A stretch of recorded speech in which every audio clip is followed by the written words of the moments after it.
ഈ വർഷത്തെ ഏറ്റവും ആൻറ്റിസിപ്പേറ്റഡ് സിനിമകളിലൊന്നായ കണ്ണപ്പ ഈ ഫ്രൈഡേ നമ്മുടെ തിയേറ്റേഴ്സിൽ റിലീസായിട്ടുണ്ട്. അപ്പോൾ ഒബ്വിയസ്ലി ഇപ്പോൾ നിങ്ങൾ ഇതിൻ്റെ റിവ്യൂസും BMS റേറ്റിംഗ് ഒക്കെ കണ്ടുകൊണ്ട് സിനിമയുടെ ഒരു അഭിപ്രായം, പൊതുവായിട്ടുള്ള അഭിപ്രായം എന്താണെന്ന് നിങ്ങൾക്ക് അറിയായിരിക്കും.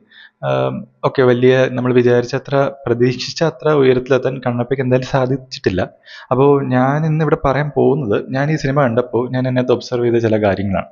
So obviously script vice cinema അടിപൊളിയാണ്. കാരണം സ്ക്രിപ്റ്റ്, ആ ഒരു സ്റ്റോറി ലൈൻ അടിപൊളി, നല്ലൊരു സ്റ്റോറി ലൈനാണ്. ആ സ്റ്റോറി ലൈനിൽ നിന്ന് നമ്മുടെ സ്റ്റോറി റൈറ്റർ എന്താണോ ഓഡിയൻസിൻ്റെ അടുത്ത് പറയാൻ ഉദ്ദേശിച്ചത്, അല്ലെങ്കിൽ ഓഡിയൻസിൻ്റെ അടുത്ത് കൺവേ ചെയ്യാൻ ഉദ്ദേശിച്ചത്, അത് സ്ക്രിപ്റ്റ് വഴി കൺവേ ചെയ്യുന്നതിൽ ഓൾമോസ്റ്റ് പുള്ളിക്കാരൻ സക്സസ് ആയിട്ടുണ്ട്, സക്സീഡ് ചെയ്തിട്ടുണ്ടെന്ന് തന്നെ പറയാം. ഒബ്വിയസ്ലി ഇത് ഹിന്ദു മിത്തോളജിയിൽ നിന്ന് എടുത്തിട്ടുള്ള ഒരു സ്റ്റോറി ലൈനാണ്. അതുകൊണ്ട് തന്നെ നമുക്ക് നല്ല രീതിയിൽ തന്നെ ഒരു സ്റ്റോറി ലൈൻ അവർ അതിനകത്ത് പ്രസൻറ്റ് ചെയ്തിട്ടുണ്ട്. സോ അതിനെക്കുറിച്ച് വേറെ ഒന്നും എനിക്ക് പറയാനില്ല. അപ്പോൾ പ്രശ്നം പറ്റിയത് എവിടെയാണ്, അതാണ് നമുക്ക് ഏറ്റവും കൂടുതൽ എന്താ പറയുക ചിന്തിക്കേണ്ടത്. സോ ആദ്യത്തെ കാര്യം എന്ന് പറഞ്ഞാൽ ഡയറക്ഷൻ. ഈ സിനിമയ്ക്കകത്ത് ഉള്ള എല്ലാ പോരായ്മകളുടെയും ഒരു പ്രധാനപ്പെട്ട ഒരു കോർ റീസൺ എന്ന് പറയുന്നത് ഇതിനകത്തുള്ള ഡയറക്ഷൻ തന്നെയാണ്. എൻ്റെ ഡയറക്ടർ, എനിക്ക് തോന്നുന്ന പുള്ളിയെ ഞാൻ ഇതുവരെ വേറെ സിനിമകളിലൊന്നും കണ്ടിട്ടില്ല, മുകേഷ് കുമാർ സിംഗ്. ഓക്കെ, വേറെ സിനിമകൾ എടുത്തിട്ടുണ്ടെന്ന് എനിക്ക് അറിയത്തില്ല, നിങ്ങൾക്ക് അറിയെങ്കിൽ നിങ്ങൾ കമൻറ്റ് ചെയ്തോളൂ. അപ്പോൾ ഡയറക്ഷൻ, ഇതിൻ്റെ അകത്തുള്ള പല എലമെൻസും, ഇപ്പം ഈ കൊറിയോഗ്രാഫി ആണെങ്കിലും സ്റ്റണ്ട് ആണെങ്കിലും നമ്മുടെ സിനിമാറ്റോഗ്രാഫി, DOP, ഇതിനൊന്നും, അല്ലെങ്കിൽ എഡിറ്റിംഗ് ആണെങ്കിൽ പോലും ഇതിനൊന്നും കറക്റ്റായിട്ട് ഒരു ലൈനിൽ കൊണ്ടുവരാൻ ഡയറക്ടറിന് കഴിഞ്ഞിട്ടില്ല. പലതും പല സൈഡിൽ കിടക്കുന്ന പോലെയാണ് തോന്നിയിട്ടുള്ളത്. പിന്നെ രണ്ടാമത്തെ കാര്യം എന്ന് പറയുന്നത് കോപ്പിയടി. അതാണ് എനിക്ക് ഒട്ടും സഹിക്കാൻ വയ്യാത്തത്. നമ്മളിപ്പോൾ സാധാരണ സിനിമകൾ ഇപ്പോൾ, അല്ലെങ്കിൽ നമ്മൾ അധികം കണ്ടിട്ടില്ലാത്ത സിനിമയിൽ നിന്നൊക്കെ കോപ്പി അടിക്കുന്നത് നമുക്ക് വലിയ പ്രശ്നമില്ല. പക്ഷെ ചില ഐക്കോണിക് സിനിമകളിൽ ചില ഐക്കോണിക് സീൻസ് അതുപോലെ ഇതിനകത്ത് കോപ്പി അടിച്ച് വെച്ചിട്ടുണ്ട്. എക്സാമ്പിൾ പറയുകയാണെങ്കിൽ നമ്മുടെ മഗധീരയ്ക്കകത്തുള്ള ഒരു ബോയൻ്റെയോ കാജലിൻ്റെയും രാംചരൻ്റെയോ റൊമാൻറ്റിക് സീൻ അതുപോലെ ഇതിനകത്ത് കോപ്പി ചെയ്തിട്ടുണ്ട്. പിന്നെ അതിനേക്കാളിലും കീഴിലും ബാഹുബലിക്കകത്തുള്ള ഏറ്റവും ഐക്കോണിക് ആയിട്ടുള്ള തമന്നയുടെയും പ്രഭാസിൻ്റെയും ഫസ്റ്റിലുള്ള ഫൈറ്റ് സീന്, അത്രയും അത് എങ്ങനെ, ഇപ്പോൾ നമ്മളിപ്പോൾ മറ്റൊരു ആസിഫലിയുടെ സിനിമയെ പറയില്ലേ, നിങ്ങൾ കക്കുന്നതിന് കുഴപ്പമില്ല, പക്ഷെ ബാക്കിയുള്ളവരോട് ഞങ്ങൾ കക്കുന്നു എന്ന് പറഞ്ഞുകൊണ്ട് കക്കരുത്. സെയിം ഇതാണ് എനിക്കിവിടെ പറയാനുള്ളത്. നിങ്ങൾ കോപ്പി അടിക്കുന്നതിന് കുഴപ്പമില്ല, പക്ഷെ അത് അതുപോലെ തന്നെ കോപ്പി അടിച്ച് വെച്ച് കഴിഞ്ഞാൽ കാണുന്നവർക്ക് അറിയാം, അത് ബാഹുബലി എന്നൊക്കെ പറയുന്നത് ഇത്രയും ഭയങ്കര ഹിറ്റായിട്ടുള്ള സിനിമയല്ലേ. അപ്പോൾ അതാണ് പറയാനുള്ളത്. പിന്നെ നമ്മുടെ അവഞ്ചേഴ്സിൽ, നമ്മുടെ അവഞ്ചേഴ്സ് എല്ലാം കൂടെ വട്ടം കൂടിയിരിക്കുന്ന സീനിലോ ലാസ്റ്റ് ഫൈറ്റിലുള്ള, അതുമാതിരി ഒരു സീൻ ഇതിനകത്ത് എടുത്ത് വെച്ചിട്ടുണ്ട്. അങ്ങനെ ചില ഐക്കോണിക് സിനിമകളിലെ കിട്ടുന്ന സീനുകൾ അതുപോലെ തന്നെ ഡയറക്ടർ കോപ്പി അടിച്ച് ഇതിനകത്ത് വെച്ചിട്ടുണ്ട്. പക്ഷെ പോട്ടെ, കുഴപ്പമില്ല, കോപ്പി അടിച്ച സിനിമ നന്നായിട്ട് എടുത്തിരുന്നെങ്കിൽ നമുക്കതൊരു വലിയ പ്രശ്നമില്ല എന്ന് തന്നെ പറയാം. ഓക്കെ, ഇപ്പോൾ ഡയറക്ഷനെ കുറിച്ച് ഞാൻ കൂടുതലൊന്നും പറയുന്നില്ല. പിന്നെ എനിക്ക് പറയാനുള്ളത് ഇതിൻ്റെ ഡബ്ബിംഗ് ആണ്. ഓക്കെ, ഇതിനകത്തുള്ള പല ഡയലോഗുകളുടെ കോൺസെപ്റ്റ്, അല്ലെങ്കിൽ ഡയലോഗുകളുടെ ഐഡിയ നല്ല രസമുണ്ട്. അത് നല്ല അർത്ഥമുള്ള ഡയലോഗുകളാണ്. പക്ഷെ തെലുങ്കിൽ നിന്ന് മലയാളത്തിലോട്ട് കൺവേർട്ട് ചെയ്തിരിക്കുന്ന ആ ഒരു സംഭവം, അതായത് ഒരുമാതിരി അവർ ഈ ഒരു മലയാള സിനിമകളിലോട്ട്, അതായത് മലയാളത്തിലോട്ട് കൺവേർട്ട് ചെയ്യുന്നതുകൊണ്ട് തന്നെ ഒരുപാട് എഫേർട്ട്, അല്ലെങ്കിൽ ഒരുപാട് ചിന്തിക്കാണ്ട് പല ഡയലോഗുകളും എഴുതിയത് മാതിരിയുണ്ട്. അതായത് പല വാക്കുകളും നമുക്ക് ആ ഒരു സീൻ, അല്ലെങ്കിൽ അവർ കൺവേ ചെയ്യാൻ ഉദ്ദേശിക്കുന്ന സീനുമായിട്ട് യോജിച്ച വാക്കുകളല്ല. പല സീൻ, എനിക്കത് പലതും പറയാൻ എനിക്ക് പറ്റില്ല. പക്ഷെ എന്താ പറയുക, പല വാക്കുകളും ആ ഒരു തെലുങ്കിൽ നിന്ന് മലയാളത്തിലോട്ടുള്ള കൺവേർഷൻ, അതുപോലെ തന്നെ ഡയലോഗ് ഡെലിവറി, ഈ ഡയലോഗിന് വേണ്ടി ഉപയോഗിച്ചിരിക്കുന്ന ആർട്ടിസ്റ്റുകളുടെ പ്രശ്നമാണെന്ന് എനിക്കറിയത്തില്ല. അങ്ങനെ പല ഡയലോഗ് ഡെലിവറിയിലെ പഞ്ചൊക്കെ കംപ്ലീറ്റ്ലി മിസ്സായത് പോലെയാണ് തോന്നുന്നത്. പിന്നെ പല ക്യാരക്ടേഴ്സിൻ്റെ ഡയലോഗ്സിനും അവരുടെ ഒരു സൗണ്ടും അവരുടെ ഒരു ക്യാരക്ടറായിട്ടൊന്നും യാതൊരു മാച്ചും ഇല്ലാത്ത പോലെയാണ് തോന്നുന്നത്. അപ്പം അത് തെലുങ്കിൽ ആ പ്രശ്നം ഇല്ലെന്നാണ് തോന്നുന്നത്. പക്ഷെ തെലുങ്ക് ടു മലയാളം കൺവേർട്ട് ചെയ്തപ്പോഴേക്കും ആ ഒരു ഡബിങ് കംപ്ലീറ്റ് കൊളായിട്ടുണ്ട്. അടുത്തത് സിനിമാറ്റോഗ്രാഫി, DOP. അപ്പം ഇതിനെക്കുറിച്ച് പറയുകയാണെങ്കിൽ, ഇപ്പം നമ്മൾ ഈ സിനിമ നടക്കുന്നത് മലയാളത്തിലുള്ളൊരു കൊല്ലവർഷമാണ് കാണിച്ചത്. എനിക്ക് കറക്റ്റായിട്ട് ഓർമ്മയില്ല. എന്തായാലും 2-ാം നൂറ്റാണ്ടിനോട് അടുപ്പിച്ച് കിടക്കുന്ന ഒരു കൊല്ലവർഷമായിരുന്നു അത്. അപ്പോൾ ഒബ്വിയസ്ലി സിനിമ നടക്കുന്ന ഒരുപാട് പഴയ കാലഘട്ടത്തിലാണ്. അപ്പോൾ സ്വാഭാവികമായിട്ടും ഇങ്ങനൊരു പഴയ കാലഘട്ടം കാണിക്കുമ്പോൾ ഓഡിയൻസിന് ആ ഒരു കാലഘട്ടത്തിലേക്ക് കണക്ട് ചെയ്യാൻ വേണ്ടിയിട്ട് എത്രത്തോളം ഡീറ്റെയിലിംഗ് ഒരു സിനിമാറ്റോഗ്രാഫറിന് കാണിക്കാൻ പറ്റുമോ അത്രത്തോളം ഡീറ്റെയിലിംഗ് സിനിമാറ്റോഗ്രാഫി അതിനകത്ത് കാണിക്കണം. കാരണം ഒബ്വിയസ്ലി അവരിപ്പോൾ 2-ാം നൂറ്റാണ്ടെന്ന് പറയുമ്പോഴേക്കും നമുക്ക് 2-ാം നൂറ്റാണ്ടുമായിട്ട് കണക്ട് ചെയ്യാൻ പറ്റും. നമുക്ക് 2-ാം നൂറ്റാണ്ടിൽ എന്താണ് സംഭവം എന്ന് അറിയില്ല. പക്ഷെ ഒരുപാട് പഴയതാണ് എന്ന് കാണിക്കാൻ, അല്ലെങ്കിൽ ആ ഒരു കാലഘട്ടത്തിലോട്ട് കണക്ട് ചെയ്യാൻ പറ്റുന്ന രീതിയിലുള്ള എന്തെങ്കിലുമൊക്കെ എലമെൻറ്റ്സ് എത്രത്തോളം ഡീറ്റെയിൽ ചെയ്ത് അത് ചെയ്യാൻ പറ്റുമോ അത്രയും നമുക്ക് ആ ഒരു കാലഘട്ടത്തിലോട്ട് ഒരു കണക്ഷൻ കിട്ടും. സോ ഇവിടെ നടന്നിരിക്കുന്നത് എന്താണെന്ന് വെച്ച് കഴിഞ്ഞാൽ, ഇവരെന്താണെന്ന് വെച്ചാൽ ചെയ്തതെന്ന് വെച്ച് കഴിഞ്ഞാൽ ഒരു സേഫ് സോൺ, അതായത് ഫോർ എക്സാമ്പിൾ ഈ സിനിമയ്ക്കകത്ത് മൊത്തം കാണിച്ചിരിക്കുന്ന കാടാണ്. അപ്പോൾ കാടെന്ന് പറയുന്നത് ഇന്നും അന്നും, അതായത് ഇന്നത്തെ കാലഘട്ടത്തിലും അന്നത്തെ കാലഘട്ടത്തിലും കാട് എന്ന് പറഞ്ഞാൽ കാട് തന്നെയാണ്. അവിടെ ഉള്ളത് മരങ്ങൾ, ഗുഹകൾ, ഇങ്ങനെയുള്ള സാധനങ്ങൾ തന്നെയാണ്. അപ്പോൾ ഇവർ എത്രത്തോളം അഡ്ജസ്റ്റ് ചെയ്ത് ആ ഒരു ഡീറ്റെയിലിങ്ങിലോട്ട് പോകാൻ പറ്റാണ്ട് തന്നെ ഈ ഒരു കാലഘട്ടത്തിന് ഈ കാടെന്ന് പറയുന്നൊരു സംഭവം വെച്ചിട്ട് അതിൻ്റെ ഒരു മറ വെച്ച് എത്രത്തോളം അവർക്ക് ആ ഡീറ്റെയിലിംഗ് ഒഴിവാക്കാൻ പറ്റുമോ അങ്ങനെയാണ് ഇവർ ചെയ്തിരിക്കുന്നത്. അതായത് ഡീറ്റെയിലിങ്ങിലോട്ട് പോകുന്നതിന് പകരം എങ്ങനെ ആ ഡീറ്റെയിലിംഗ് ഒഴിവാക്കി ഈ പറയുന്ന ഒരു സെഞ്ചുറിയിൽ നിന്ന് മാറി, അതായത് പുതിയതായിട്ടുള്ളൊരു കാര്യമാണെന്ന് പ്രേക്ഷകന് പുതിയതായിട്ടുള്ളൊരു സെഞ്ചുറി ആണെന്ന് പ്രേക്ഷകന് തോന്നാതിരിക്കാനുള്ള രീതിയിലാണ് ഈ സിനിമയിൽ സിനിമാറ്റോഗ്രാഫി ചെയ്തു വെച്ചിരിക്കുന്നത്.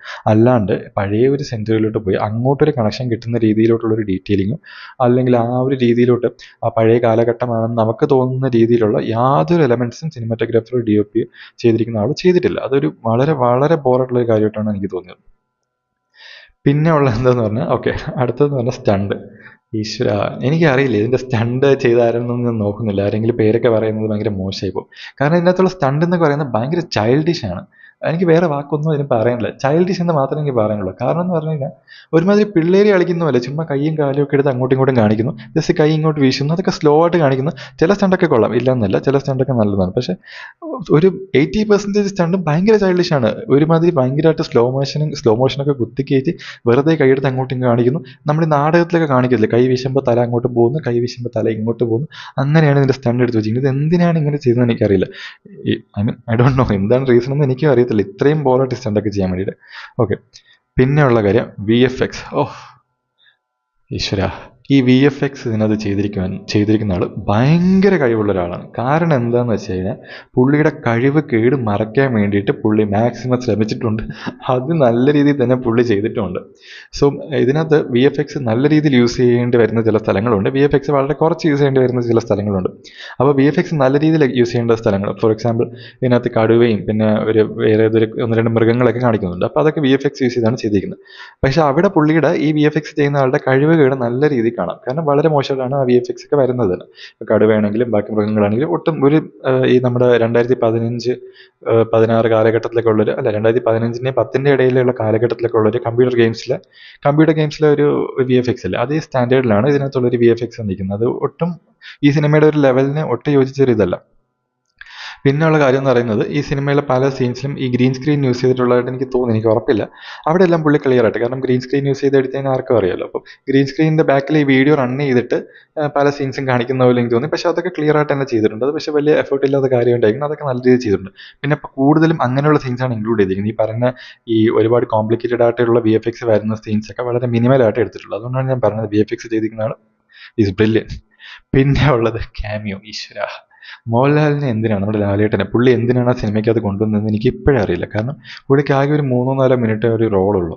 ആ റോള് പുള്ളിയെ കൊണ്ട് ചെയ്യിക്കേണ്ട യാതൊരു കാര്യമില്ലായിരുന്നു. ആരെ കൊണ്ടുവേണോ ചെയ്യിപ്പിക്കായിരുന്നു. അത് എന്തിനാണ് മോഹൻലാലിന് ആ റോള് കൊടുത്തത്, എന്തിനാണ് മോഹൻലാൽ അവിടെ പോയി അഭിനയിച്ചതെന്ന് എനിക്കറിയില്ല. അത് ഒരു നല്ല, പക്ഷെ പുള്ളി എനിക്ക് വേറെ ഒന്നും പറയാനില്ല. അഭിനയം വൈസാണെങ്കിലും സ്റ്റണ്ട് വൈസ് ആണെങ്കിലും അതിൽ വളരെ മോശമെന്ന് അത് പറയാനില്ല. കാരണം ലാലേട്ടന് സ്കോർ ചെയ്യാനുള്ള ഒരു ടൈമിങ് അവിടെ ഇല്ല. അതാണ് മെയിൻ പ്രശ്നം എന്ന് പറയുന്നത്. ലാലേട്ടൻ ജസ്റ്റ് വരുന്നു, ഒരു 3 മിനിറ്റ് ഒരു ഫൈറ്റ് ചെയ്യുന്നു, 2-3 ഡയലോഗ്സ് ഡെലിവറി ചെയ്യുന്നു. ഡെലിവറി ഒക്കെ അടിപൊളിയായിരുന്നു. സ്റ്റണ്ടും വലിയ പ്രശ്നമൊന്നുമില്ല. കാരണം ഞാൻ പറഞ്ഞില്ലേ, ഈ സ്റ്റണ്ട് ആക്ച്വലി ഇതിനകത്ത് സ്റ്റണ്ടിൻ്റെ കൊറിയോഗ്രാഫി വളരെ മോശമാണ്. ആ ഒരു എലമെൻറ്റും എനിക്ക് പക്ഷേ വലുതായിട്ട് ലാലേട്ടൻ്റെ ഫൈറ്റിൽ തോന്നിയിട്ടില്ല. കാരണം ഈ വാൾഫൈറ്റായിരുന്നു കൂടുതലും. പിന്നെ ജസ്റ്റ് ഈ പറഞ്ഞ ഒരുപാട് തള്ളും ആ ഒരു കുറേ കാര്യങ്ങളുണ്ട്. അപ്പോൾ അതിൻ്റെ ഒരു സംഭവമൊക്കെ എനിക്ക് തോന്നിയിട്ടുണ്ടായിരുന്നു. പക്ഷെ അതല്ലാണ്ട് എനിക്ക് വലുതായിട്ടൊന്നും ആ ഒരു ക്യാമിയെ പറ്റി പറയാനില്ല. പക്ഷെ ക്യാമിയോ റോൾസിൽ അടിപൊളി എന്ന് പറയുന്നത് പ്രഭാസിൻ്റെ ക്യാമിയാണ്. പ്രഭാസിൻ്റെ ക്യാമിയോ കിട്ടലനായിരുന്നു. അത് പുള്ളി കിട്ടലായിട്ട് അത് പ്രസൻറ്റും ചെയ്തിട്ടുണ്ട്, അത് നല്ല അടിപൊളിയായിട്ട് അത് എക്സിക്യൂട്ടും ചെയ്തിട്ടുണ്ട്. പ്രഭാസിൻ്റെ ക്യാമിയോ നൈസായിരുന്നു. പിന്നെ ഉള്ളത് അക്ഷയ് കുമാറിൻ്റെ ക്യാമിയോ ആണെന്ന് പറയാൻ പറ്റത്തില്ല. പുള്ളി ദൈവം ശിവൻ എന്നുള്ളൊരു റോളിലാണ് അതിനകത്ത് വരുന്നത്. അതും പുള്ളി വളരെ അത്യാവശ്യം നല്ല രീതിയിൽ തന്നെ ചെയ്തിട്ടുണ്ട്. പിന്നെ കാജൽ അഗർവാൾ, അവർക്കും വലിയ ഈ പറഞ്ഞ മാതിരി സ്കോർ ചെയ്യാൻ മാത്രമുള്ള ഒരു സ്പേസ് ഒന്നും അതിനകത്തില്ല. അവരുടെ പാർട്സൊക്കെ അവർ നല്ല രീതിയിൽ തന്നെ ചെയ്തിട്ടുണ്ട്. പിന്നെ ഈ പറഞ്ഞ മാതിരിയുള്ള പ്രശ്നം എന്ന് പറയുന്നത് അടുത്തതെന്ന് പറഞ്ഞാൽ എന്ത് പറയാം, നമ്മുടെ ഈ ഒരു ക്ലൈമാക്സിലോട്ടൊക്കെ വരുമ്പോഴേക്കും ഇപ്പം ഫസ്റ്റ് ഹാഫിനകത്ത് ഒരുപാട് റൊമാൻസും ഈ പറഞ്ഞ മാതിരി സ്റ്റണ്ടും കാര്യങ്ങളൊക്കെ ഉണ്ട്. പക്ഷേ സെക്കൻഡ് ഹാഫിലോട്ട് പോകുമ്പോഴേക്കും പിന്നെ അത് വേറെ രീതിയിലാണ് പോകുന്നത്. ഒരു യുദ്ധമൊക്കെ കഴിഞ്ഞ ശേഷം പിന്നെ അതൊരു ഫെയ്ത്ത്, അല്ലെങ്കിൽ നിങ്ങൾക്ക് കണ്ണപ്പയുടെ സ്റ്റോറി അറിയായിരിക്കും. അപ്പം ആ ഒരു ഫെയ്ത്തിലോട്ടാണ് ആ കഥ അങ്ങോട്ട് ഡൈവ് ചെയ്യുന്നത്. അപ്പം ആ ഒരു പോയിന്റ് തൊട്ട് ആക്ച്വലി സ്ക്രിപ്റ്റ് നല്ല രീതിയിൽ തന്നെ അവിടെ സ്ട്രോങ് ആവാൻ ശ്രമിച്ചിട്ടുണ്ടെങ്കിൽ പോലും ഡയറക്ഷനിൽ പാളിച്ച് അവിടെ ഭയങ്കര ഭയങ്കര ഭയങ്കര വ്യക്തമായിരുന്നു. പല കാര്യങ്ങളും പുള്ളി ഓഡിയൻസിൻ്റെ അടുത്ത് കൺവേ ചെയ്യാൻ ഉദ്ദേശിച്ച കാര്യങ്ങളല്ല പുള്ളി എന്തായാലും കൺവേ ചെയ്തത്. ഡയറക്ഷൻ വൈസ് ആണ്, സ്ക്രിപ്റ്റ് വൈസ് അല്ല പറയുന്നത്. പക്ഷെ എന്തായാലും സിനിമ ഇറങ്ങുമ്പോഴേക്കും, ഐ മീൻ OTT-ൽ സിനിമ റിലീസ് ആകുമ്പോഴേക്കും ഒരുപാട് ട്രോൾ വരാനുള്ള സാധ്യതയുണ്ട്. ഒരുപാട് ട്രോൾ വരാനുള്ള, കാരണം അതിനുള്ള ഒരുപാട് കാര്യങ്ങൾ അതിനകത്ത് ചെയ്തു വെച്ചിട്ടുണ്ട്.